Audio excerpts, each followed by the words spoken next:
Welcome back. You can be the only person fighting for your marriage and still make the mistake of trying to do two people's work. I know because when my wife Lola checked out of the marriage, my first instinct was not calm leadership. I was operating from fear, and some of what I thought was love was being experienced as neediness. Now we celebrate 19 years anniversary in 7 days or so, more than a decade plus since that major crisis started shaking our marriage. So the strategy I want to share with you works especially without your partner's initial participation, contrary to what many people get frustrated and get stuck in, right? Before we dive into today's breakdown, if your marriage is actively in a crisis right now, your spouse wants separation, divorce is being discussed, counseling has been rejected, or you feel like you're the only person still trying to save this marriage, and you cannot afford to wait for these daily streams to figure it out piece by piece, just go to getmymarriageback.com/discovery right now and book a one-on-one discovery session without so we can map out your next best step. Okay, and we'll do that privately. We'll spend 60 minutes with you to do that. Everything is tailored to your specific story. Anyway, so years later, I worked with a client whose marriage was physically and emotionally divided, while her future basically remained uncertain. But something important started happening in her life that had nothing to do with forcing her husband to participate, at least not immediately. And this matters because relationship research consistently connects demand withdrawal patterns. One person pressing harder while the other person pulls away. With that pattern right there, it's a study that connects it with lower relationship satisfaction, what they call a longitudinal study, right? Again, withdrawing behaviors associated with somebody pulling away is often associated with low relationship satisfaction. And so while research on marital separation warns against treating separation itself as an automatic divorce verdict, if you're carrying the marriage alone right now, I want to show you 4 mistakes, okay, that you can turn into effort. And but usually it's reason why I'm asking you to turn it to effort is because now it's probably showing up as pressure in your relationship, in your marriage, and I want to show you how to flip that on its head, and you can use that to recover your power, which means you're able to recover the marriage. And again, it doesn't require initial participation of your partner. As a matter of fact, it works better without the initial participation of your partner, because clarity is everything when you find yourself in this kind of foggy situation. Okay, and this doesn't have to tamper with your desire, or you don't have to give up your desire for reconciliation, essentially. All right, so now let's unpack the one-sided rescue cycle, okay, which is triggered by no participation. So you're in a situation, your marriage needs help, needs rescue, but it seems like you're working by yourself. So there's no participation coming from your partner. And let's unpack this cycle. What usually happens is you have no participation. So because there's no participation, before you get frustrated, you're usually trying to convince. Okay, now you get stuck, you're trying to convince the other person, convincing, right? And then that leads you down the path to trying to prove yourself. Again, ordinarily, these things, it's almost like there's nothing wrong with them. But when you really start to look closer, you're like, okay. Well, it doesn't take looking that much closer. Just look at if it's working or if it's not working, right? Let's just look at if it's working or if it's not working. So after you prove yourself, you end up spending more energy on trying to checking if it's working or not, right? Checking right? So you're monitoring. Another way to put that is to say monitoring, right? But again, none of this happens for free because you're living with a person, and oftentimes this will feel like pressure on the other end, which means I'm not going to tell you yet, but this is what it looks like, okay? So you have pressure, and then pressure leads to withdrawal, right? And when they withdraw, you instantly translate that to basically repeating the same cycle, right? So now you have withdrawal, okay? And that withdrawal is essentially the same issue that you are trying to avoid, right? Circles right back to, you interpret that as they're not participating. Eventually what happens, you get frustrated. Eventually you end up on the internet where everybody is saying the same thing. That doesn't mean jack. That doesn't mean jack shit, which is, oh, you can't work on your marriage if the other person is not willing to work. It sounds cool on the surface, but it's basically something that leads you down the ditch further, even though that's not what you want, right? So this cycle is what we need to unpack today, right? The first thing no participation makes you believe is that if your spouse stops working on the marriage, you have to work harder, or you have to working harder generally leads eventually to frustration, right? And that sounds, working harder might sound responsible initially, right? But that can only go so far too, right? So what am I asking you to do? Work harder or not work harder? We're going to talk about that today. It's never all or nothing, okay? It's never extremes or absolutes, okay? That's what lame people would look to do, because lame losers would generally look for guarantees, okay? So they're looking, tell me which one should, tell me where you stand so we can know what to do. Like, how about let's chill first, right? Like, relax, right? Because again, wanting to know what to do is nothing wrong with it, but it's a loser strategy, okay? You need to understand the variables, the things at play here.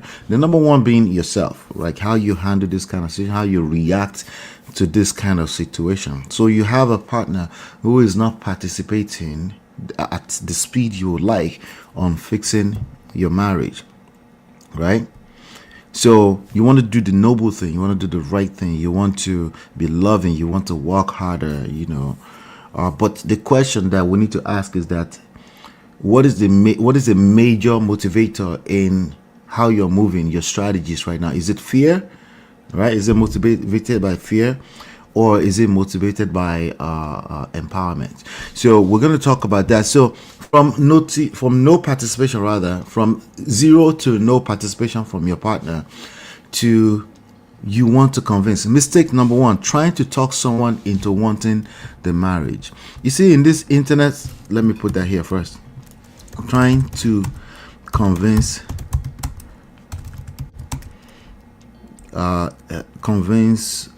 partner into wanting the marriage. All right, we'll see if we can put that on the next line here. Into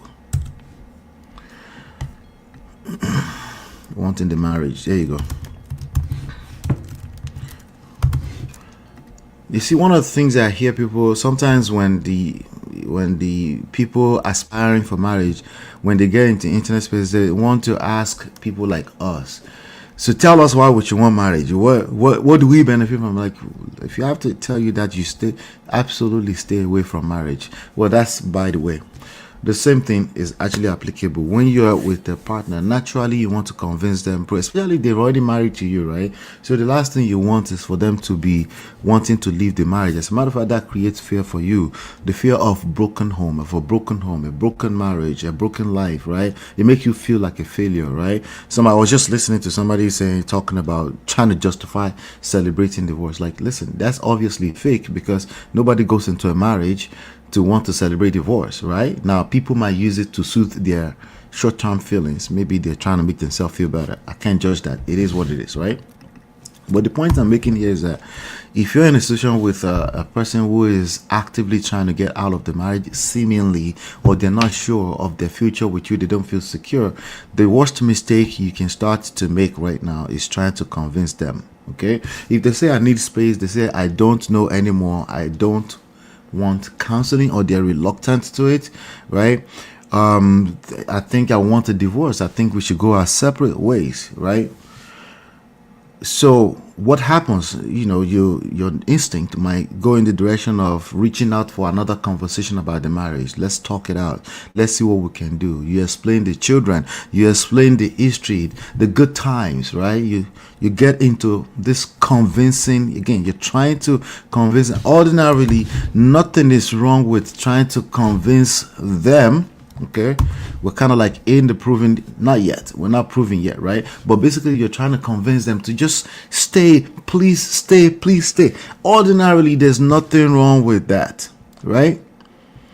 Yeah, so they already know what counseling is supposed to do, but what do you do? What does common sense or natural instinct, it's not common sense, by the way, it's usually natural instinct, right? It's usually instinct that you haven't taken the time to understand what's going on yet. You're just operating from a place of fear. You have the fear of the unknown. You're afraid of being alone. Naturally so, rightfully so. Okay, what I'm asking you to do, wait for it, is to kind of rise above common sense, naturally so, natural instinct, right? Or anything that seems like, like obviously I want to, like, okay, obviously you didn't want to be in this space, so you need a little bit more than just doing the obvious stuff, right? But anyway, you're finding yourself having to convince them, right?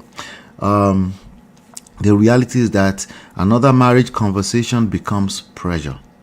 Okay, it's basically another job, another obligation that you're asking them to fulfill while they're going through this situation, right? And I had to face the gap between my intentions and my wife Lola's experience when we were going through ours about a decade ago. I had to face that reality that my good intentions is quite far from the experience the other person is having, and it's difficult. Like I said, I can relate, right? So my intentions were not to be needy, but that's exactly what she was experiencing, right?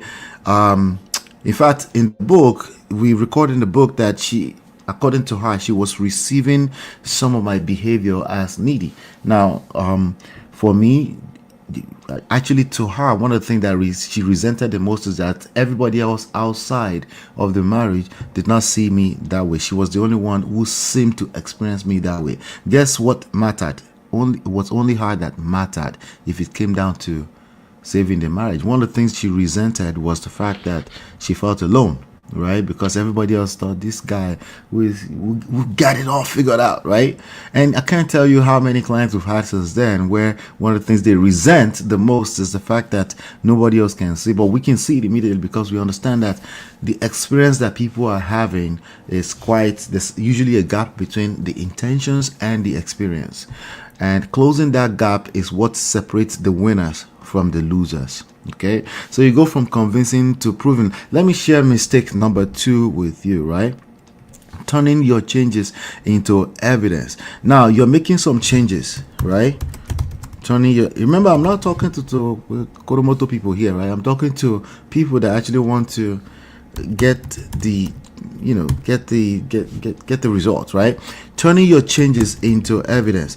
All right, so you gotta be careful with this one because again, it's counterintuitive, right? A lot of things I'm sharing with you will come off as counterintuitive because again, you can only see your experience just like everybody else, right? You can only see as far as your experience. So we have to listen a little bit more beyond just what you can see or the changes that you're personally making. You have to, wait. You have to be patient with a process. Okay, what do I mean by turning your changes into evidence? So you've heard, I need space, I need time to find myself, I don't want counseling again. Now but you've engaged conversations because somebody said just conversate. Well, I don't, is that an English word? Just have a conversation, just converse, right?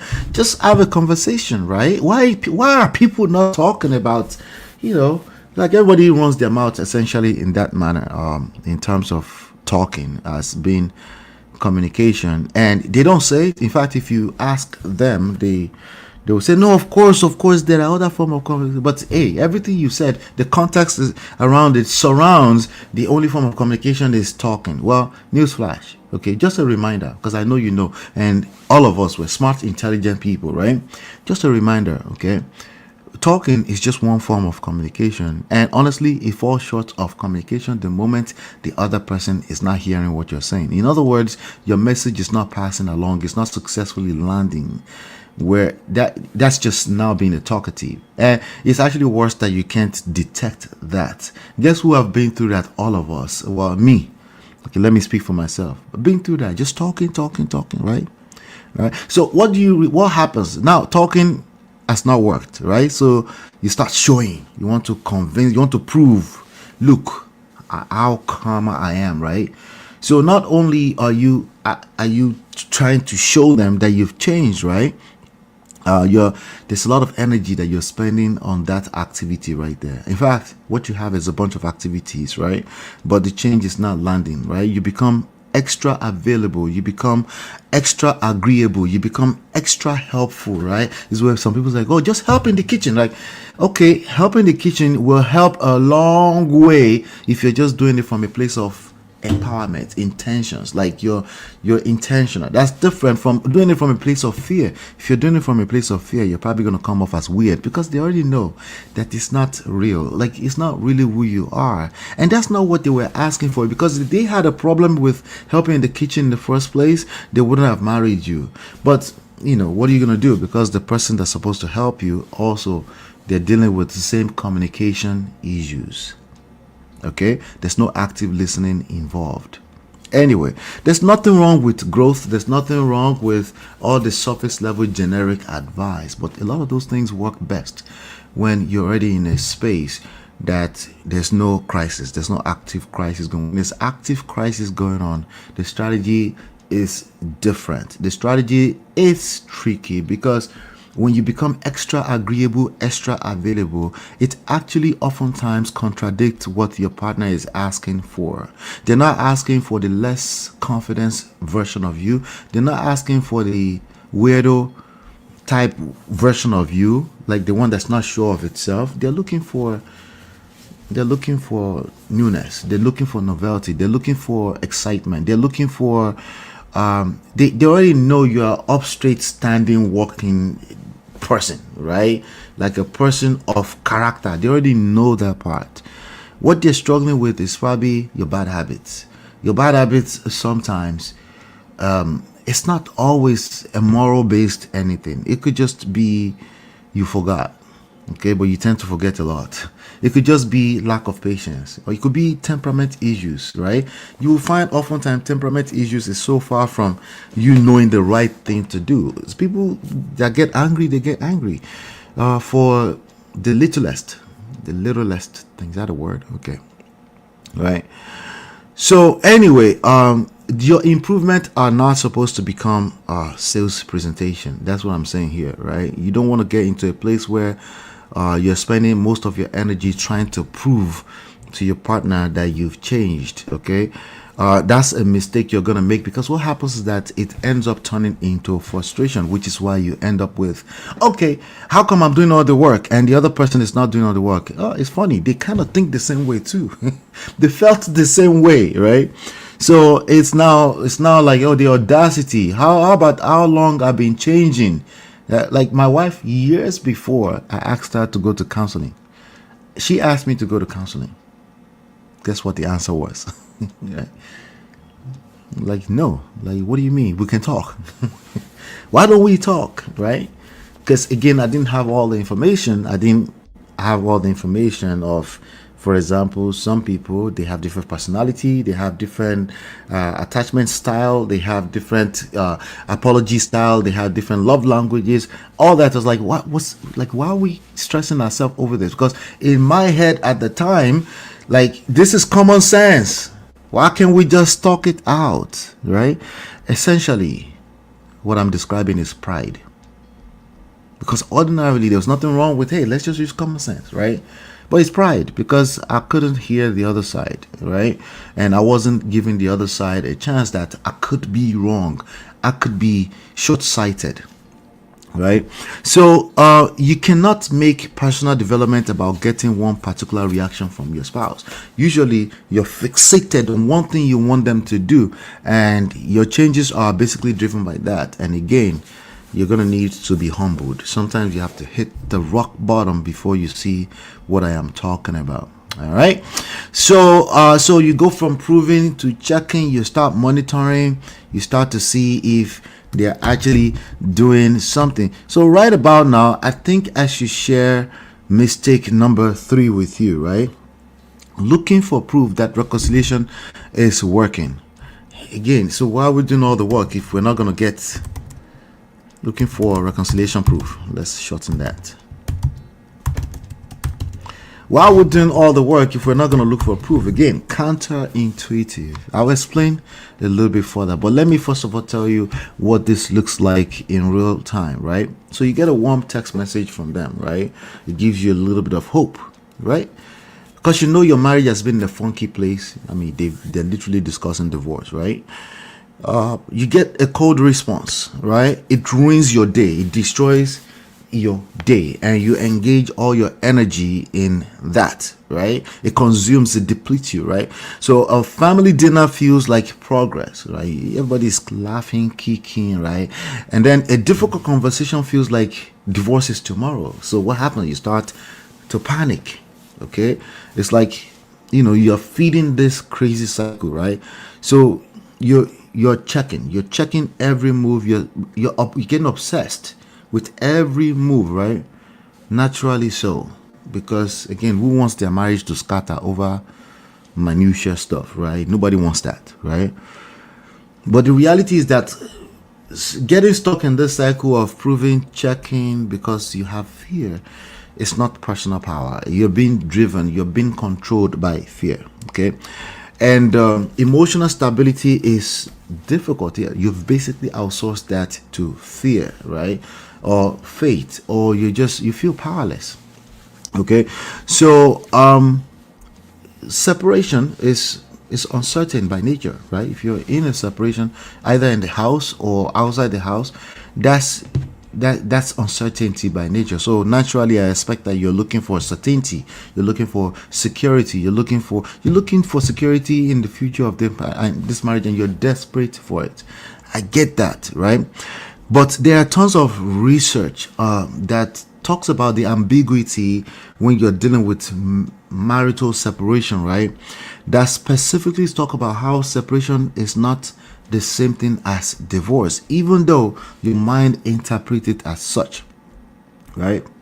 So decision making in this space, you have to be very, very careful with it, because if you're not careful, it's driven by emotions, fear, for example, right?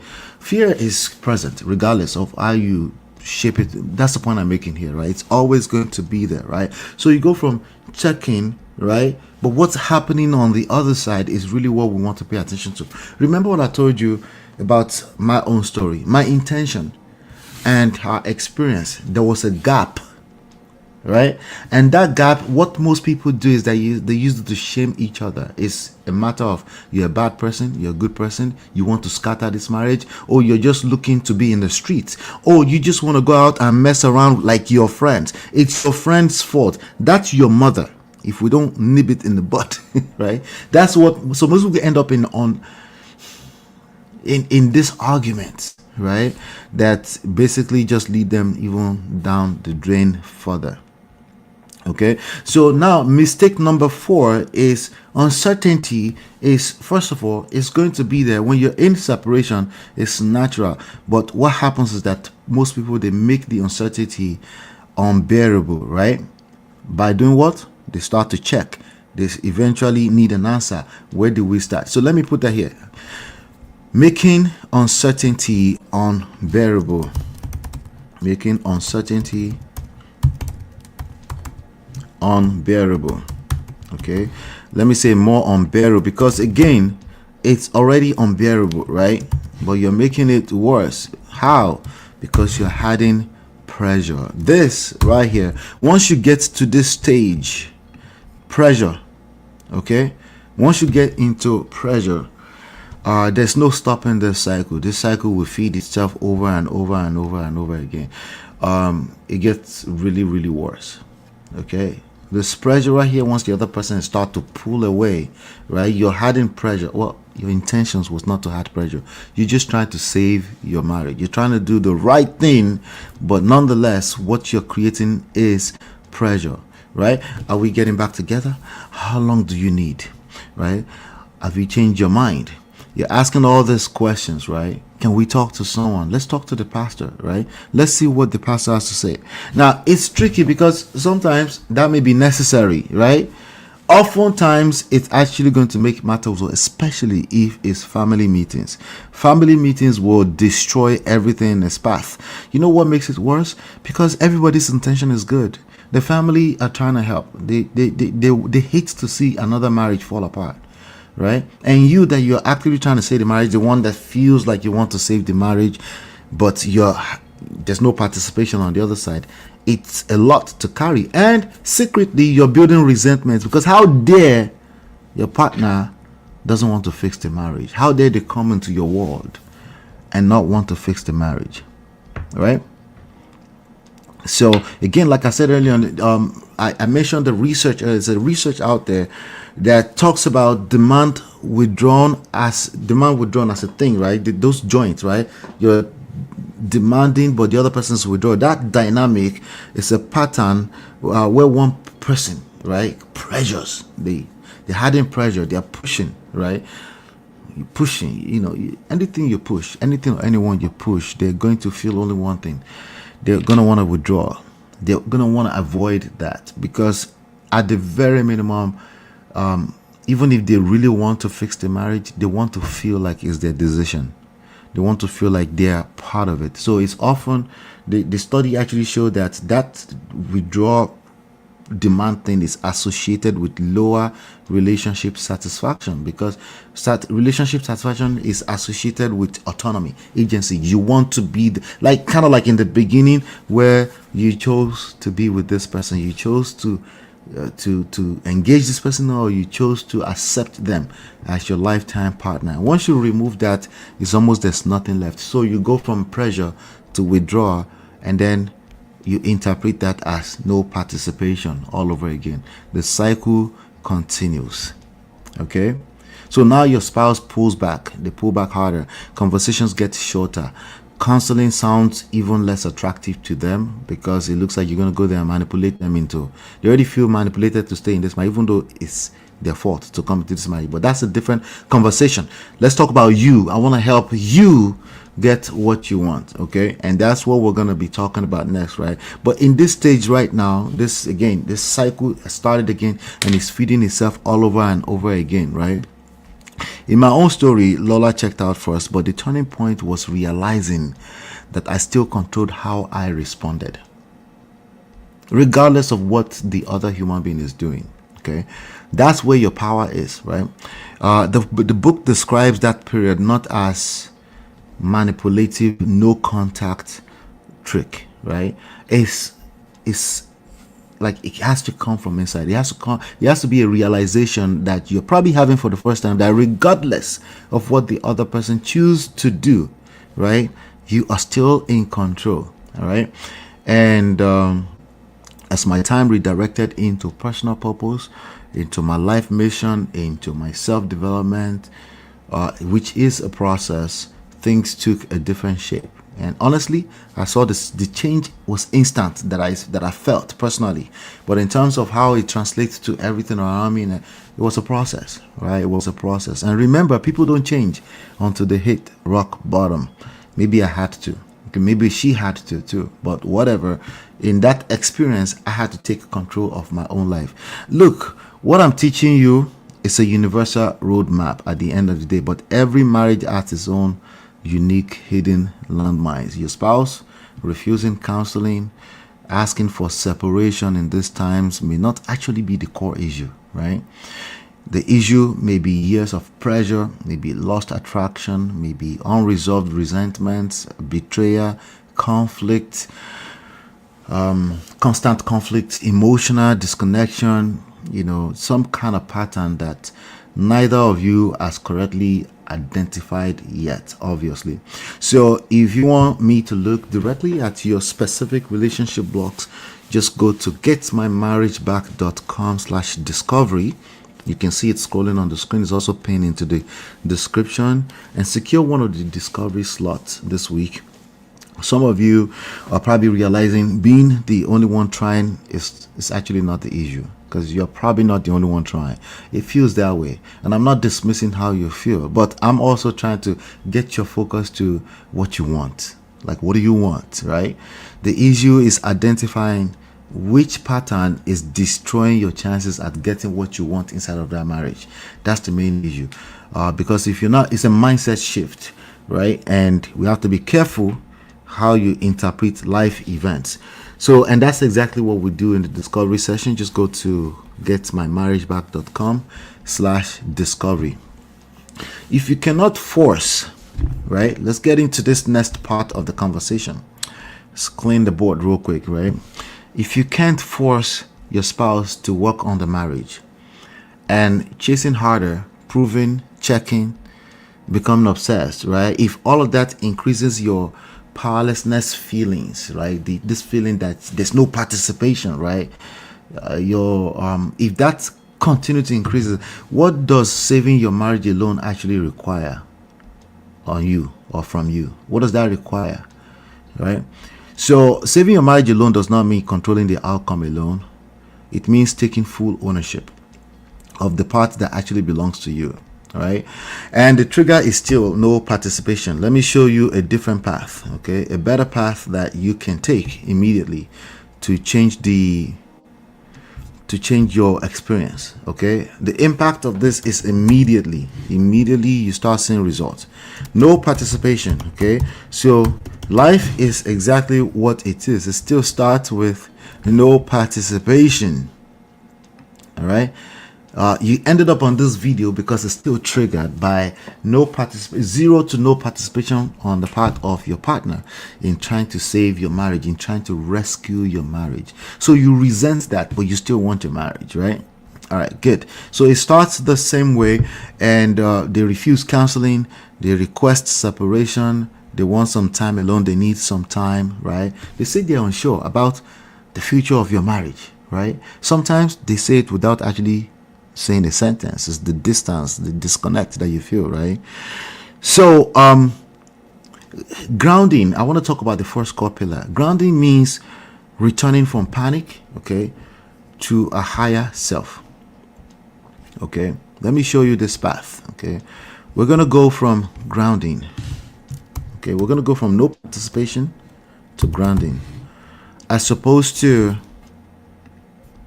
remember this guy, convincing and proving, right? We're not gonna go in this direction. We're gonna basically cancel out this direction. Well, it's kind of hard to cancel that. You probably did it already, but it's never too late.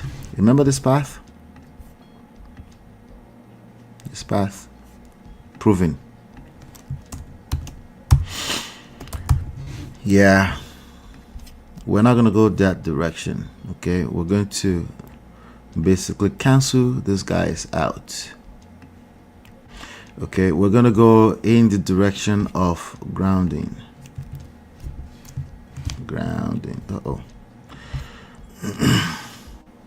Let's see here. There you go.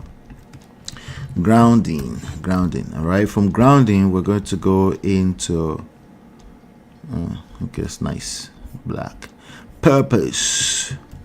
Now let me explain what this is and how this is going to help you get better results.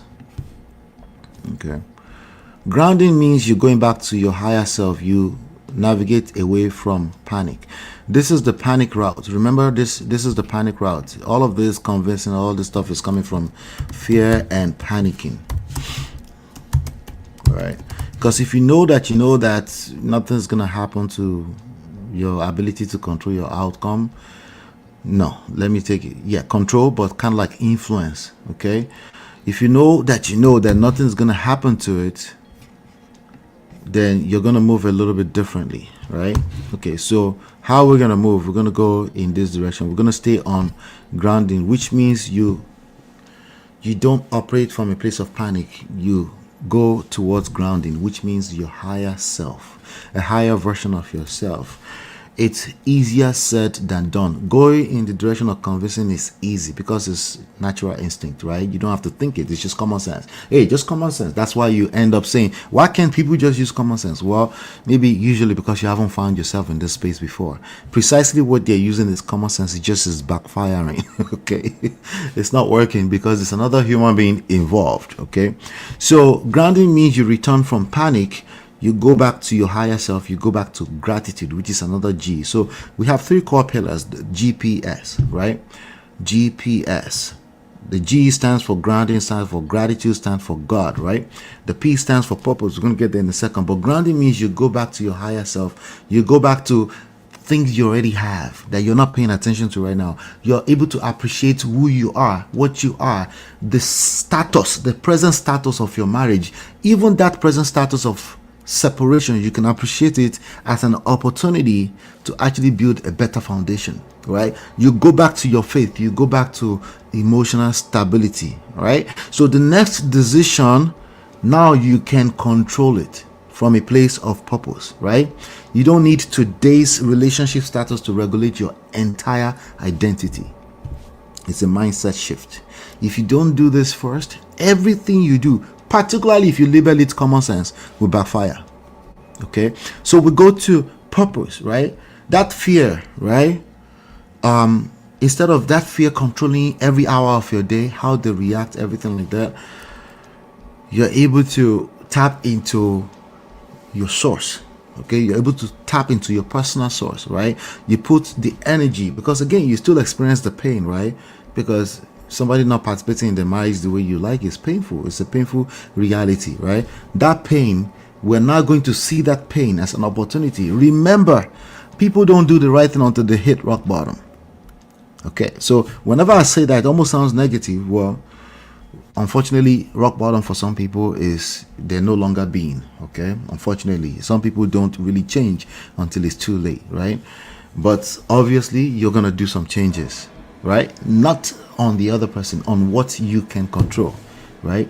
And you're not going to use their reaction or short-term reaction as the metrics to determine if it's working or not, right?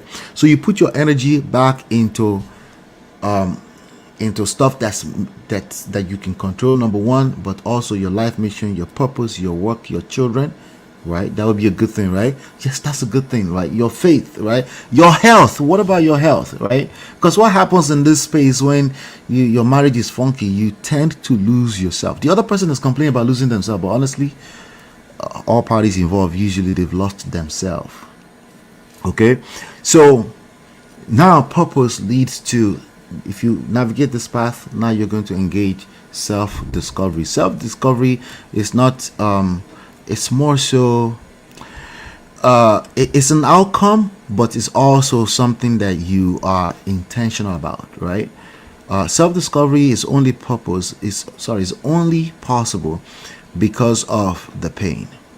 Okay, let me is only possible because of the pain of no participation or powerlessness, right? Because if you feel like your partner is not participating, that's a feeling of powerlessness. You feel like, oh, if they just show up, they will help you, and because they don't show up, we can't fix the marriage. That's false. Okay, that's false. Initial participation on their part is not necessary. In fact, you're better off doing this work when they're not, because it helps to isolate issues. Okay, isolation is part of the strategies we use, because if you have too many muddy stuff going on at the same time, the issues just get worse. You ever been in a family meeting where you're talking about, I remember there was a family meeting that was called for our marriage while we were going through the deep, darkest part of it.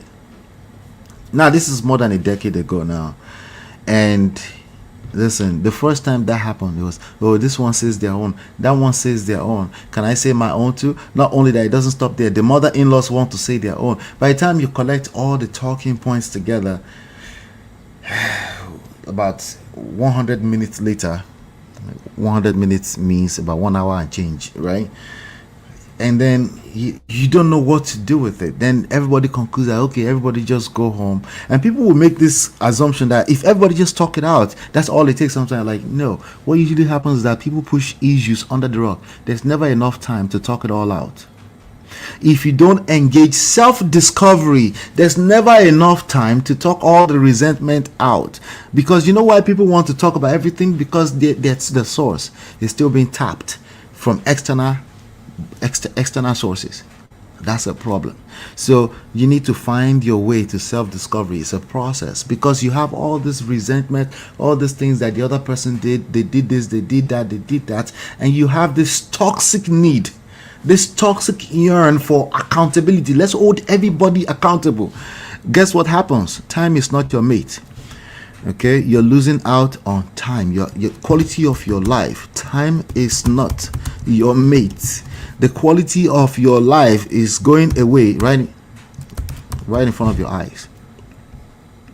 Because that answer you're looking for, you might never get it. But once you engage this process of grounding, purpose, self-discovery, right? You're discovering the pain is the reason. The pain is part of the ingredients in discovering more about yourself, because you now know how you react in certain environments. You learn more about yourself. Without the experience, you wouldn't know. You would just basically be walking around town talking about common sense like everybody else. Okay?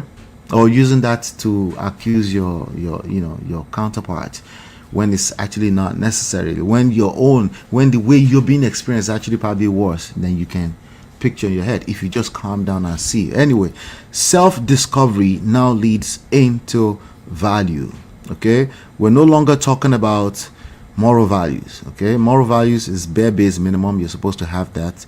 And my expectation is that you were raised properly and you mean well. Even while you went through that terrible experience, you always meant well. It doesn't mean that you're being experienced well. Do you understand? Your intentions were always good, but now, not only do you have moral values, which is usually something that people say, well, as long as I'm me, I just want to be myself. If I'm being myself, that's all it should take. People will love me for me. Are you sure? Okay.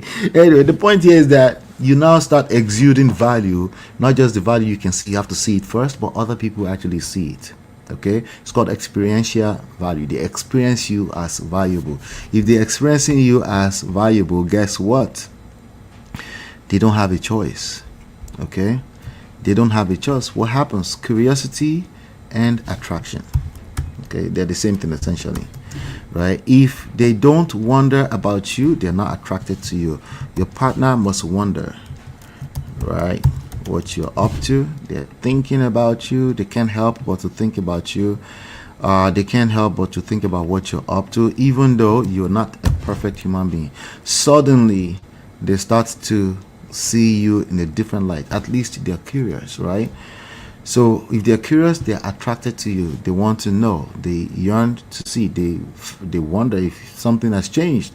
They're not like this. It's not the situation where you say, okay, let me show you that I've changed.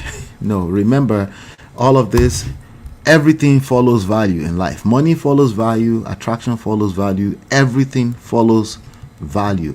If you don't understand this, you will struggle for a long time. You'll be asking them to trust you. It's not their choice. It's actually, the ball is in your court, but it's a process. It takes time. Okay, let me tell you something. When your partner, your estranged partner, when they start to notice that other people value you, but you're not there sitting around and say, can't you see that other people, like, you're saying this about me, but other people don't say, and then they resent that more. Instead, they align because you're not trying to prove yourself.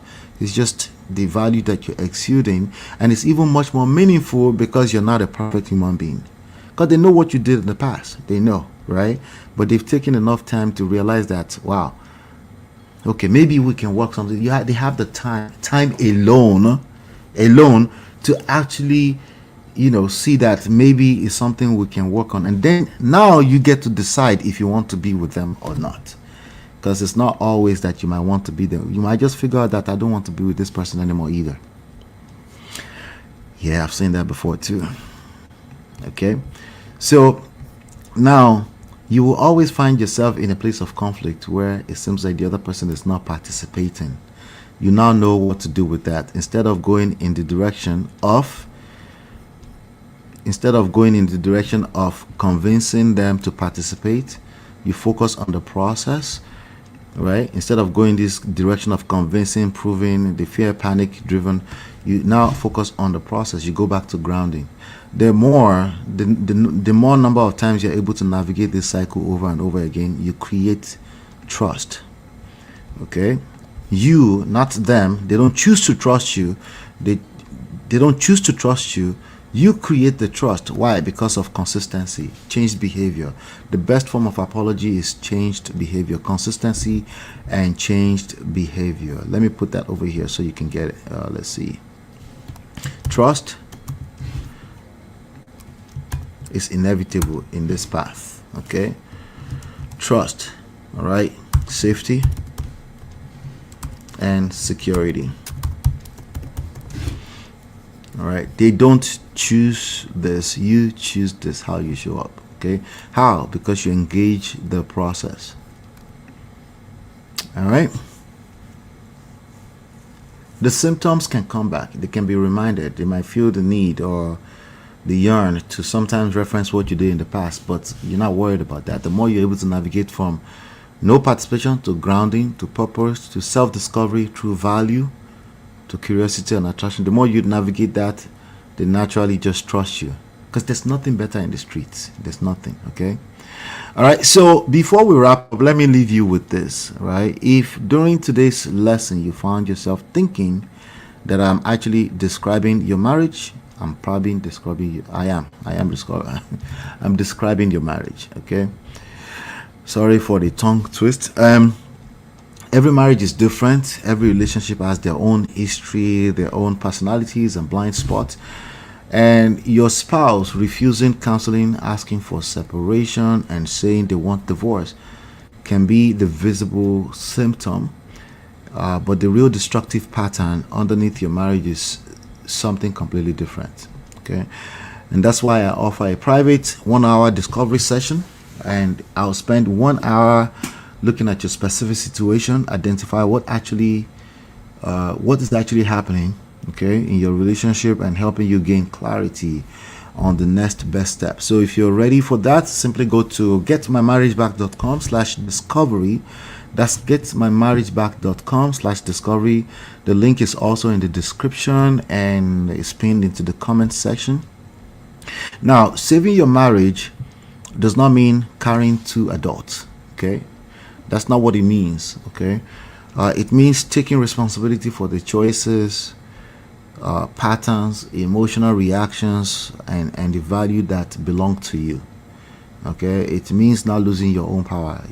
Giving space is not giving up when the alternative is fear-driven pressure, right? And inside of the book, we talked at length about, we kind of expand on life mission, purpose, self-development, but we also we spend some time talking about the popular manipulative no contact rule that people are trying to do. When it comes to marriage, you have to be careful, because oftentimes your dignity is attached to the process. Okay, and there's often like a blurry line between you chasing and you're in pursuit of what you want, right? And oftentimes you end up losing yourself, just trying to appease or seeking validation at, like this approval seeking strategies. You have to be very careful. There's a blurry line. Okay, but the source of truth, the source of sustainability is self. So the process of getting back to yourself is key. It's a key foundational part of the process of saving your marriage. That's what we mean by saving it all by yourself, because oftentimes, I can't tell you how many times, oftentimes the only work that people need to do is on themselves, and the marriage naturally comes back. Okay, because the marriage is a function of the value you bring. What about the other person? You see, the fact that you have to ask that question is probably what went wrong with your marriage in the first place. Okay, because they're probably asking the same question. It's called contempt. It's competition between two partners. And what does it take to break that terrible toxic cycle? You. Okay, so if this helped you understand what saving your marriage alone actually means, like this video, please subscribe. Okay, subscribe to the channel. And if you know someone that's trying to save their marriage and they feel the other person is not participating and they're stuck in their place, share this video with them. Okay, and if your marriage is an active crisis, you're looking for me, where do you find me? You just go to getmymarriageback.com/discovery and book a private one-on-one discovery session. Hopefully you've been enlightened, educated. Take care. God bless. Peace. Are you fighting to save a marriage or a relationship, or simply avoiding to end up in a broken or toxic one? We've been there, and you're in the right place. You see, inside this book, right, you will find and you will discover the secret to save a broken marriage, and you will learn how to build and attract the marriage of your dream.